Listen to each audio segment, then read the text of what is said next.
ناظرین و سامعین کرام، السلام علیکم ورحمۃ اللہ وبرکاتہ۔ حضرات، آج کی ویڈیو میں خانہ کعبہ کے حج اور مدینہ پاک کی زیارت کے تعلق سے بہت ہی اہم سوالات و جوابات کو جانیں گے۔ سوال کیا جاتا ہے کہ حج کے کیا معنی ہیں اور حج کیوں کرتے ہیں؟ حج کے لغوی معنی ہے ارادہ اور قصد کرنا۔ چونکہ اس میں بھی انسان بیت اللہ کے ارادے سے گھر سے سفر کرتا ہے، لہذا اس کا نام حج ہے۔ دوسرا سوال ہے کہ اسلام میں حج کیوں فرض ہے؟ بلا وجہ مسلمانوں کو سفر کی مشقت اور احتیاط کے خرچ میں گیا۔ حج میں دینی اور دنیاوی ہزارہا مصلحتیں ہیں۔ دنیاوی مصلحتیں حج کے ذیل ہیں۔ نمبر 1، جیسے جسمانی تفریح کے لیے باقی شہر کو جاتے ہیں کہ وہاں کی ہوا دماغ کو تازگی بخشتی ہے اور وہاں کی مہک معطر کر دیتی ہے۔ ایسے ہی حرمین کی زمین ایمانی باغ ہے جہاں کی ہوا ایمان کو تازگی بخشتی ہے، اور چونکہ وہ جگہ ہزارہا انبیاء کرام گزرگاہ اور سینکڑوں نبیوں کا مرکز ہے، لہذا وہاں کی مہک ایمان کو معطر کرتی ہے۔ حج خشکی اور طریق کا سفر کرنا پڑتا ہے۔ حج میں خشکی اور طریق کا سفر کرنا پڑتا ہے جس سے آدمی کا تجربہ بڑھتا ہے۔ حج میں ہر ملک کے مسلمانوں سے ملاقات ہوتی ہے، جس سے دنیا کے مسلمانوں میں اتحاد بڑھتا ہے۔ حج مسلمانوں کی سالانہ کانفرنس ہے جس میں بے تکلف مسلمان جمع ہوتے ہیں۔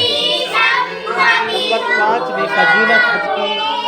حج کے ذریعے سے ملک حجاز کے باشندے پرورش پاتے ہیں، کیونکہ وہاں کی زمین بے آب و دانہ ہے، وہاں پانی پر گزر ہے، اور حج میں سفر کی قدر اور مسافر کی تکلیف کا احساس ہوتا ہے، جس سے انسان میں مسافروں کی خدمت کا جذبہ پیدا ہوتا ہے۔ اور حج کرنے میں آدمی میں مشقت برداشت کرنے کی عادت پڑتی ہے، کیونکہ حرمین شریف میں ضرور برداشت کرنی ہوتی ہے۔ دنیاوی مصلحتیں یہ ہیں کہ حج میں یہ تو دنیاوی مصلحتیں ہو گئی، اب یہ دینی مصلحتوں کی طرف چلتے ہیں کہ حج میں مسلمان اللہ کے لیے اپنا وطن چھوڑتا ہے، جس سے مہاجر کا ثواب پاتا ہے، ہجرت کرنے کا ثواب پاتا ہے۔ حج سے پچھلے پیغمبروں کی یاد تازہ ہوتی ہے، جس سے ان کی محبت بڑھتی ہے اور پیغمبروں کی محبت کی تشریح ہوتی ہے۔ حج میں حضرت حاجرہ، حضرت ابراہیم و اسماعیل علیہ السلام کی نقل ہے، اور اچھوں کی نقل بھی اچھی ہوتی ہے۔ حج میں حضرت حاجرہ کی بے کسی اور پھر رب کی قدرت آ جاتی ہے، جس سے انسان میں صبر اور حلم پیدا ہوتا ہے۔ جس حج سے صبر و تحمل کا سبق ملتا ہے، کیونکہ حضرت حاجرہ کی صبر اور تحمل کی ساری بہار ہے۔ حج سے قربانی کا جذبہ پیدا ہوتا ہے کہ مینا میں حضرت خلیل نے فرزند کی قربانی دی تھی، جس کی یادگار میں آج ہی کیا جاتا ہے کہ حج میں طواف کیوں ہوتا ہے؟ کعبہ کے آس پاس گھومنا دیوانگی سی معلوم ہوتی ہے، یہ کیا معاملہ ہے؟ جواب: حج میں عشق کا غلبہ ہے۔ پروانہ شمع کا عاشق ہے تو اس کے ارد گرد گھومتا ہے، حاجی بھی رب کا عاشق ہے تو اس کے گھر کو شمع سمجھ کر پروانے کی طرح اس کے ارد گرد گھومنا چاہیے۔ سوال: حج میں احرام کیوں باندھا جاتا ہے؟ جواب: جیسے نماز میں داخلہ تکبیر تحریمہ سے ہوتا ہے، ایسے ہی حج میں داخلہ احرام سے ہے۔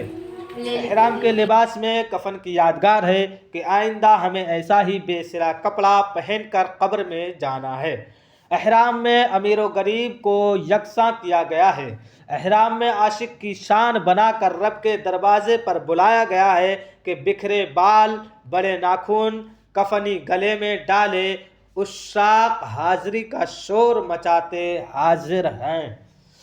سوال: حج کے لیے بے آب و گیا جنگل کیوں مقرر ہوا؟ کیوں سر سبز و شاداب ملک ہونا چاہیے تھا؟ جواب: اس لیے کہ کعبہ معظمہ کی جگہ آباد زمین کا بیچ حصہ ہے، زمین کا بیچ حصہ ہے، اسی جگہ سے زمین بن کر پھیلی، درمیانی جگہ میں ہر ملک کے لوگوں کا پہنچنا آسان ہے، اسی زمین میں ان نبیوں کا ورود ہوا، وہ نبی جلوہ افروز ہوئے جن کی یادگار حج ہے۔ سوال: تو اسی جگہ کو سر سبز شاداب کر دینا چاہیے تھا، اسے خشک ریگستان کیوں رکھا گیا؟ جواب: تاکہ حاجی محض رب کی رضا کے لیے یہاں آئیں، کوئی دنیاوی غرض شامل نہ ہو۔ سرسبز ملک میں تفریح، تجارت، سیر، آرام، عیاشی کا خیال ہو سکتا ہے، اس بنجر زمین میں عبادت کے سوا دوسری نیت نہیں ہو سکتی، اس لیے حاجی کے سلے کپڑے اتروا کر کفن پہنایا جاتا ہے تاکہ ظاہری آرام بھی ختم ہو جائے۔ عیش کرنا ہو تو لندن یا پیرس جاؤ، عبادت کرنا ہو تو عرب میں حاضری دو۔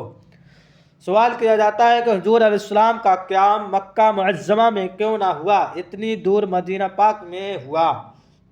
جواب: تاکہ حج کے طفیل زیارت نہ ہو، زیارت کے لیے علیحدہ مستقل سفر ہو تاکہ زائر کی نگاہ میں زیارت کا وقار پیدا ہو۔